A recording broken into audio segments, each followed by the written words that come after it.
What is going on YouTube? It's Primitive here bringing you another deck list profile video. Today I'm going to be showcasing my LordKnightmon list that I used on the channel a few times over the past week, and it's something that I've been working on building over the past pretty much most of BT5, just because I've been playing in so many different tournaments such as Evo Cups and Regionals, as well as I do have the GP up in Indianapolis at Gen Con coming up in just a few weeks, followed shortly by Store Championships. I have been working on this deck a lot, and so I was able to win 5 locals with this deck over the past probably 7 or 8 days, because me and my friend Justin did go all the way around Colorado, just kind of running it, getting as much practice as we can, having a little Digi vacation, if you will, which was super fun time.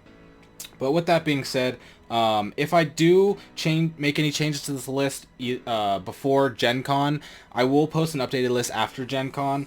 But if I don't, then I will just keep it like this. This is a list that I'm very happy with right now, and so I'm not 100% sure if I will change anything, but I won't say it's 100% set in stone right now. So if I do make any changes, be sure to check that in a few weeks after Gen Con. But with that being said, let's go ahead and get into it, starting with the Digi-tama, which we do have 4 Pikmon, and we have 1 Koromon. Now, the reason I play 4 Pikmon is pretty obvious. I think it's just probably the best egg. Being able to get minus 1k DP reduction for almost free, because you're going to have 3 or more on board almost all the time, considering LordKnightmon and Andromon are both in this deck. Pikmon's not too much to talk about. You're going to get the 1k deep reduction. What to talk about is the Koromon. A lot of people will play Upamon or something like that over this slot, but I think Koromon is just the best 5th egg. The 1k DP reduction is much stronger than drawing, because you're going to have a lot of the cards that you need. You're not really going to be low on cards. You don't really need to draw that much with this deck. And just the cycle of Digivolving and playing cards like Kotemon or Pulsemon do just get the cards that you need. So I don't think it's necessary to have the extra draw. So having the 1k DP reduction on all of your eggs is way more consistent and way better. There's just more times where you're going to want 1k DP reduction over drawing, and there was times where I had Upamon where I was like, man, I wish this was Koromon, but never once have I had Koromon out and wish that it was Upamon. So in my opinion, Koromon is just probably objectively the 5th best egg, but that might just be a personal preference. Next we have 4 Starmons. Starmons are great because we do go wide with this deck, because we have Lord Knight and Andromon. So being able to play for 3 is great. Clear something, and then we do play a bunch of blockers in this deck, as you're going to see. So being able to play this, clear something, and put a blocker on top of it really hinders your opponent's offensive strategies. And so Starmon's really great. This is the only 4 of rookie that we play in this deck, and we've played it as a 4 of just because it's so powerful. The 1k DP doesn't really matter, because yeah, it will die to other Pikmon, stuff like that, but most of the time we're going to Digivolve on top of this into like Pito or Tururi. But most of the time, even if it does die, it doesn't matter, because we are just getting our DP reduction from its on-play effect and getting the value that we need there. So next we got 3 Pulsemon. You can play 4 Pulsemon if you would like. I will show you the card that I would cut to play 4th Pulsemon. I've tested 4th Pulsemon myself, but I feel like there are a lot of good rookies that you can play in this list that do help with various matchups and do different things, and I found that 3 Pulsemon is what fits in this list for me. I was testing 4 for a bit. I came down to 3 after many recommendations of people, just so I could test it, and after being at 3, I pretty much saw no difference between 3 and 4, but I was still able to play this extra rookie. That is a different rookie that's a better tech for different matchups, and I pretty much haven't regretted it since. I don't really see any difference between 3 and 4, except maybe you'll draw 1 extra Pulsemon every 3 or 4 games, so nothing really that big of a deal. So I think 3 is fine. Going down to 2 may lower the consistency too much, but 3 or 4 is fine depending on what you want. If you do have less Pulsemons, play what you have, but assuming you have 3 to 4 Pulsemons, you should be playing 3 to 4 and not 2 or less.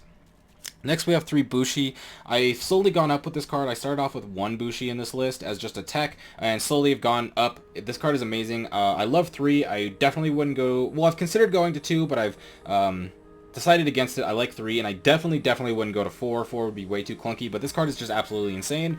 Being able to have the Andromon engine and the LordKnight engine both be able to pull this out for free puts out so much pressure. There are so many times where I've put Andromon underneath a LordKnightmon, or put LordKnightmon on top of Andromon, if that's how you want to say it, and swung and played 2 Bushis off of both of their effects to swing for game. And having this pressure makes it so if your opponent either has to think about the fact that you could have Bushi and go for game, or if they are oblivious to it, or if it just doesn't come across their mind that this may be a thing, you can catch them off guard and just get a lethal by maybe they just play blockers to match what you have on board, board, but then you swing and you play the rush and they can't stop the extra attack. So Bushi's been great. I really like it at 3. I've considered going down to 2, but I don't think I will, and I definitely won't go to 4. Next we have 2 Cutemon. This is the tech card that I was telling you about.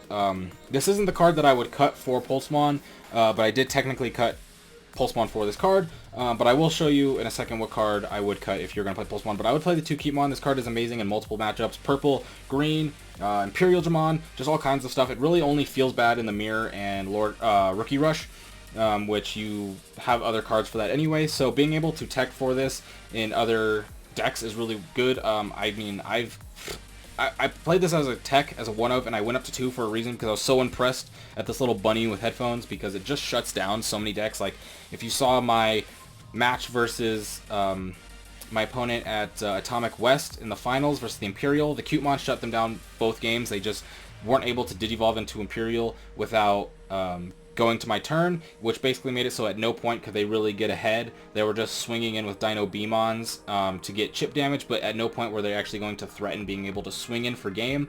And it was all thanks to just having a Cutemon chilling on board. Next we play 1 Kotemon. I only play 1 Kotemon because I've whiffed this card so many times that I actually just hate this card. I actually think this card's terrible, if I'm going to be completely honest. And I know people are going to not like that I said that, because it's not a terrible card, but I think it's terrible just because I've played so many games with this deck. I've played hard-played Kotemon so many different times, and I just resoundingly whiff. Reveal top 5, get nothing, and so pretty much me and my buddy joke that this is a 3-mana on play, put the top 5 cards of your deck onto the bottom, because that's what it feels like. Sometimes you hit a Knightmon, sometimes you hit a LordKnightmon, but most of the time you just put the top 5 cards for the top of the deck to the bottom, which is usually more infuriating, because yeah, you missed your warrior, but now you saw some cards that you're like, oh, I would have loved to have that card to draw next turn, but now it's at the bottom of the deck, and you would prefer not to get that know that information. So I just like it as 1. I don't think you go down to 0. It's good enough to where it does sometimes hit, so it is good, but like I said, I've played it so much that I've just missed it so many times that it feels bad playing it. Me and my testing brother Justin did consider going down to 0 of this card, but I do think 1 is right, because it does hit sometimes. It does give you a little bit of consistency, but for the most part, yeah, this card just whiffs really, really hard. And then we're playing 1 Patamon and 1 Lucemon to finish off our rookies. This is the card that I was going to say you can cut for the 4th Pulsemon if you would like.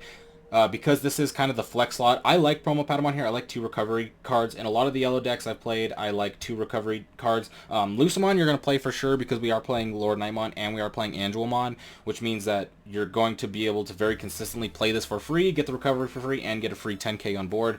So Lucemon is really good, but playing 2 Lucemon is way too clunky. I've played 2 Lucemon in multiple decks. It's clunked way too many times for me to ever really consider playing multiple Lucemon in a deck that doesn't have more options to trigger Lucemon or something like security control, so I kept that at 1.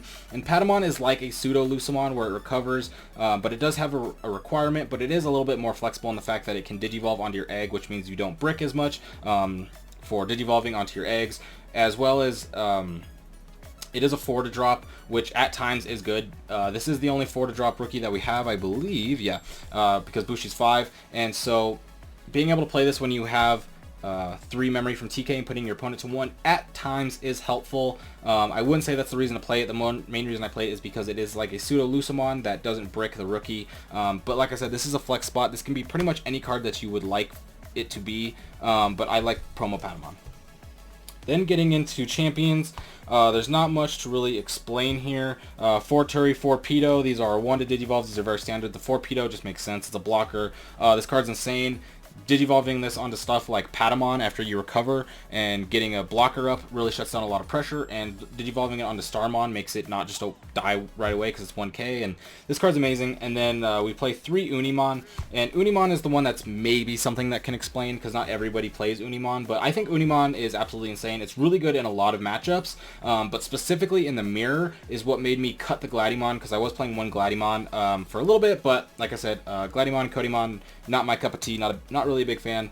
So I ended up cutting that pretty quickly for the 3rd Unimon, and the 3rd Unimon in the mirror match is absolutely insane, because with Pedomon, if you have it up, they'll swing and they'll drop Knightmon, and then they'll give -1k with Pikmon, which will kill Pedomon, and then they'll be able to freely swing over your own LordKnightmon. As for with Unimon, you'll still be at 1k and you'll be able to block it, making it so that you're going to have to force them to have a second Pikmon to swing into it, which is just, I mean, it's really good. Like, Unimon's just really good, and multiple times the 6k blocker has been really annoying opposed to the 5k blocker, especially in matchups such as like Imperial, where they have cards, or I'm sorry, not Imperial, Rookie Rush, where they have cards that have 5k DP a lot, and so being able to play this and swing and being able to survive is really good. Getting into the ultimates, we're going to have 4 Knightmon. I'm not going to really explain too much about this because there's nothing really explained. We're playing for LordKnightmon. It's the main synergy that I actually play for Knightmon because this card is absolutely insane to play off of it. I just wish that I had the rest of my regional promos in so that they matched. But other than that, Knightmon, absolutely broken in this deck. Next, we're going to go ahead and get into our ultimates. And so I'm just going to play them out. These are the rest of our ultimates. And I'll go ahead and explain them one at a time here. So we'll go with Saruman last. We'll start with War Growlmon. So originally I was playing 3 War Growlmon, and I decided to cut one after discussing with Justin a lot. We found that 3 War Growlmon, we were seeing it a little too much. Yes, this card's amazing, but we don't want to see it in every matchup. We don't want to see it all the time. Yeah, it's great, but the thing with this card is it feels really bad to Digivolve on top of it and raising a lot, which is something that you do a lot. You want to be able to promote this, then Digiburst, then Digivolve on top of it, which isn't something that happens all the time. So cards like Andromon and Saruman and Knightmon in raising are a lot times better, which caused us to want to go down to 2, which has been absolutely amazing. And then we've always ran 2 Andromon in the list because this card is absolutely bonkers. With cards like War Greymon, which we're going to see, and Blinding Rays, we'll be able to manipulate our security down, as well as we have Lucemon and Patamon to bring it back up. So we do have security manipulation, which makes it so we can get this effect to activate a lot, and it does stack on top of LordKnightmon, so you can play a Knightmon and a rookie, or you can play 2 rookies. Like I said before, I played double Bushi. So this card's absolutely insane, and then it does have the amazing benefit of when Digivolving, you get Security Attack -2, which a lot of times I'll just Digivolve one of my champions into this with not even the intent of getting it into a Mega next turn, just stopping something like maybe an Imperial Dramon or maybe a War Greymon from getting too many swings in. And then we play 1 Sirenmon. And so the 1 Sirenmon was the replacement for the 3rd War Growlmon. We weren't 100% sure on what to play here, and Sirenmon is absolutely insane. So you might be asking yourself, why do you play this over the one with 8k? I think it's called Antilamon or Ankylamon. The reason is the 5 to drop. So first of all, let's talk about the 2 to Digivolve. The 2 Digivolve is great. You go Rookie, Digivolve into Champion for 1, and then Digivolve into Ultimate for 2, which costs 3 memory, which most of the time you're going to have because you're going to have TK. So you can go from Rookie to Mega in 1 turn, essentially. It won't be on your turn, but you can go to 0 with Sirenmon and then Digivolve on top into a Mega instead of putting your opponent to 0. But the main thing is the 5 to drop Digivolution cost is absolutely insane, or 5 to drop cost is absolutely insane, especially in the mirror match, because in the mirror match you're going to be playing and raising, and you're going to be chilling here waiting for your opponent to promote, so you want to be playing a lot on board and get a LordKnightmon out. And so if you are at 3 and your opponent says maybe doesn't have a Tamer, or maybe they have a Tamer, you put them to 2, maybe 3, and then you have this on board, and then if it survives next turn you go into LordKnightmon, and then you have that pressure, you start going wide, and it's going to force your opponent to promote their LordKnightmon out of raising, which will then probably clear off our board, but then we'll have ours come out of raising and we'll win the cycle. So Sirenmon helps win the LordKnightmon mirror a lot just by forcing your opponent to come out of raising before you do, essentially. And then the 2 to Digivolve is great, but like I said, the 5 drop to play is much more important than the DP in this deck. Next, getting into our Megas, we have our boss monster, LordKnight. Not much to say here. This card's absolutely broken. It has a beautiful art, and yeah, we're playing it for a reason. It's just absolutely broken, and the whole deck itself just runs pretty much around LordKnightmon, so you have to play 4. I guess you don't have to play 4, but it's best to play 4. Then we're playing 2 Slash. I played 2 Slash over 3 just because, 1, it's an AK DP, so I don't always want this out because it doesn't have a lot of offensive pressure in the way of attacking, because it, 1, can't attack over a lot of things, and 2, it is very susceptible to dying in security due to its low DP cost. But the when Digivolving of minus AK DP is absolutely insane. Pairing this with Knightmon or War Growlmon is absolutely insane, so you have to play 2. And I've seen people not play it, but in my opinion, in this list, you have to play 2. I'll say that. You have to play 2 in this list, in my opinion, just because of how the deck plays out, how the DP reduction works out. The amount of times you're going to go swing with Lord Knight, play Knightmon, and Digivolve Slash on top to get rid of your opponent's Mega is absolutely insane. And so being able to be prepared for that is great. And by having 2, you're amply prepared for that. And to top off our level 6s, I do play one LordKnightmon. I play this over the third slash for multiple reasons. One, it's more aggressive, but two, this card just has amazing synergy with cards that we naturally play in the deck, namely Pikmon and Andromon. So since both of those are not once per turn effects, that means LordKnightmon can attack twice, get 2 Pikmon effects and 2 Andromon effects on it, while also pretty much deleting a blocker. Yeah, it does say minus 6k, which does affect everything, but most of the time when I play this card, the minus 6k is to get rid of a blocker so I can get more offense. But you can essentially swing twice with this, and with Andromon effects, play 2 Bushi, which is 4 swings right there. So stuff like that is absolutely insane. So I play LordKnightmon in here. It's just got a lot of use. It has a lot of versatility. There's a lot of times where the best mega for the situation on board is LordKnightmon, just the fact that it can minus k DP and swing twice. So there's times where my opponent's like, oh, okay, well, LordKnightmon would suck, but it's not the worst thing here. And I play LordKnightmon, and I'm able to clear their board just because I'm able to do a little bit of an extra different style of offensive game plan there. Next, we have 2 Valder arms. Some people tell me to cut this down to 1. I don't think you can. This card's absolutely insane. Sure, when you clunk it up sometimes in hand, it does feel bad to run 2 just because you're like, oh, well, I can't play this. But the chances that you're going to clunk both these in hand are very low, and sure, it will happen sometimes, but like I said, it's very low. So playing 2 Valder arms is the same because this is the best card in multiple matchups. I mean, in the Mirror, in Rookie Rush, in Shoutmon, like pretty much every matchup. It's one of, if not the best card, because you have to take into fact that you're going to be like mostly playing LordKnightmon with it, which will go ahead and swing and play stuff, and you get to delete stuff, and then you get to go on top of this to delete even more, while also now having a 14k DP that if your opponent deletes, just has like an upside of giving you memory and shortening your opponent's turn or just ending their turn. And so Valder Arm is insane, and the security checks are insane. Being able to have something at such high DP and security is super great, because then you can kill things like Nidhogg's or stuff like that in security, or even Shoutmons. Played a lot of different Shoutmon decks where they commit and they'll be at like 13, 14k, and they trade into this in security and die. So I don't think you go down to Valder Arm. I think you don't go to 1, you stay 2. You definitely don't go to 3 without raising the mega count, in my opinion, or else then it'll actually get clunky. But I think 2 is amazing, and it's just such an absolutely broken card in this deck, and in this metagame in general, that I think you have to play it. Next, let's go ahead and get into our Tamers. So we're playing 3 TK and 1 Kari. We'll talk about TK for just a second. There's nothing to really say here. I mean, it's our memory tamer. We're playing mostly yellow cards, so you're going to be able to grab something out of that. And the main thing is we just want the memory tamer and to be able to search. So yeah, TK, I mean, it's pretty standard. You don't play 2 because it's not consistent enough. You don't play 4 because it's too bulky. Like I've said multiple times, I think 3 is a magic number in the Digimon card game for consistency. Sure, 4 is more consistent, but if you don't want to run 4, or if you think 4 is too bricky of a card, then 3, I think, is going to provide you with the perfect consistency. So we do play 3.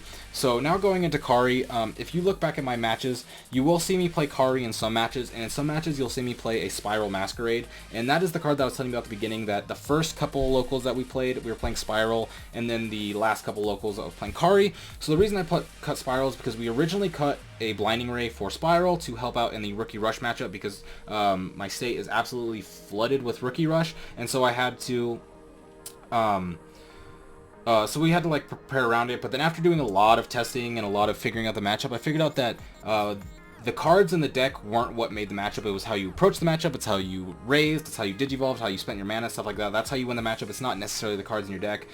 So the Spiral in my hand, I played multiple Rookie Rushes with it. Spiral was never really amazing. I think I only had 1 time out of my 8 or 10 different games that I played against Rookie Rush. There was 1 Spiral that I would say, yeah, that was pretty good.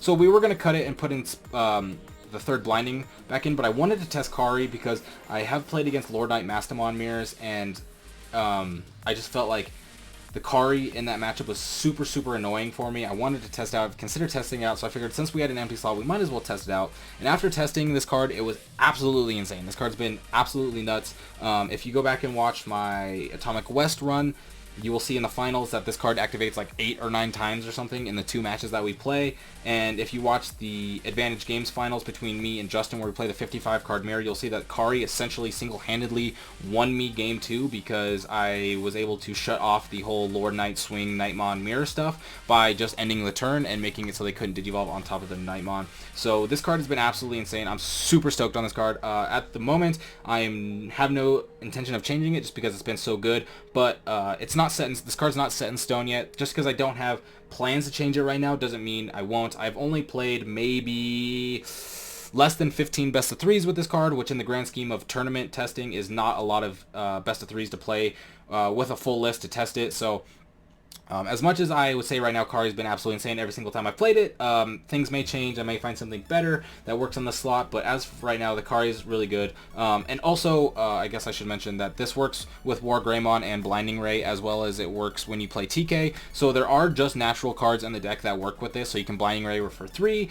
You can stack on top of the LordKnightmon, how I mentioned how all those amazing effects where you kill a blocker, swing twice, drop a bunch of stuff. But on top of that, you can also gain a memory. So Kari is just really good. It naturally fits synergistically with the deck, and it's just been really impressive for me so far. So I really like one Kari. Like I said, I'll keep you guys updated after Gen Con if I do keep this list or if I keep playing it. If you do play it, I recommend playing the box topper Kari just because it's really cool to look at. The regular one's great, but the more I've been playing this is one of my favorite looking cards because it's just a really nice purple. But that's probably because purple is my favorite color. But either way, I really like that purple. And then 2 Blinding Rays to finish off the deck. We played 2 Blinding Rays over 3. We were playing 3. We cut down to 1. And although the consistency of it has dropped, seeing it a little bit, I don't think it matters because we do have 3 TKs and now the Kari, which means we have a lot of different ways to gain memory, which will help us out. But the Blinding Rays are still powerful because one, if you do have TK, you can go up to 5, which will allow you to play Bushi, which is something I've done many times, which is Blinding Ray Bushi, GG. I've done that so many times that it's kind of comical that people will just expect it out of me sometimes at my locals. But the main reason I like Blinding Ray is you don't always hit TK, or you aren't always able to easily fit the memory in to play TK, which makes it so if you have Blinding Ray, your opponent can minimum put you at 1 memory, and being able to go to 3 memory and go into Mega is extremely powerful. Or go into 3 memory and play Rookie like Starmon and then go into a blocker. Both those things are valuable. This deck plays at 3 memory so much that you really want to be at 3 memory. So the 3 TKs does make that pretty consistent of you being at 3 memory all the time, but it's not always consistent, and you won't always have it. And the Blinding Rays are just also very versatile outside of it. Like I said, you can go to 5. With Bushi, you can make it so if your opponent puts you to 4, you can go to 6, which allows you to Digivolve from Ultimate into Mega, or go into Ultimate and then go into Mega. Or maybe you just want a Blinding Ray, maybe you're at 0, and you want a Blinding Ray to go to 2, so you can play a 3-drop and put your opponent at 1 instead of putting them at 3, making it so they can't go into a Mega and Digivolve or something like that. It's just such a versatile card and such an absolutely amazing card. And the biggest upside, I guess, which I should have mentioned at the beginning, but I didn't, was it gets rid of a security, which is not the best thing necessarily, but when you're playing cards like Koromon as the egg, but most importantly Andromon, getting down to 3 is going to be super impactful. So there are many times where I've Blinding Ray to go to 4, played LordKnightmon, and then activated the effect to go down to 3 so that way I can Andromon, or I'll be at 4 and just Blinding Ray to activate Andromon and all that stuff. So it's just a super versatile card. I like it at 2. 3 is also fine. I would say if you find room to play 3, if you want to play if you don't like Kari, you want to play 3, it's perfectly fine. I don't think it's going to change the deck. I'm just at 2. You could even go down to 1 or 0 if you think that's best, because like I said, this card doesn't necessarily need it, but it's such a versatile card that playing 2 is never really going to be a bad thing, and you're going to be able to find use for it all the time in many matchups, and you're going to find ways that Spiral or Blinding Ray is going to probably get you out of some different situations. But it's just personal preference on how many blindings you want to play, but I like 2 with the Kari as for now. But if I wasn't playing the Kari, I'd play the 3rd Blinding Ray. But with that being said, that is my LordKnightmon list. Like I said, this deck has been doing really well. I'm really confident with this deck just because it's a great deck. It really fits my playstyle, and the whole list was built mostly just by me and Justin over a lot of testing, and so every card in here I have a lot of confidence in as far as why they're in there and why I put them in there, and the amount of testing with them. I guess the card I'm least confident in is the Kari because it's the card that I've tested the least, but it's been so powerful that I really like it. So if you find any adjustments you want to make to this list, that's all you, go for it. But this is the list that I'm running right now, and I will bring an update video to you here in a couple weeks after Indianapolis Gen Con GP. But with that being said, I will see you next time for some more deck list profile videos or some local matches. You have a great day. Peace out.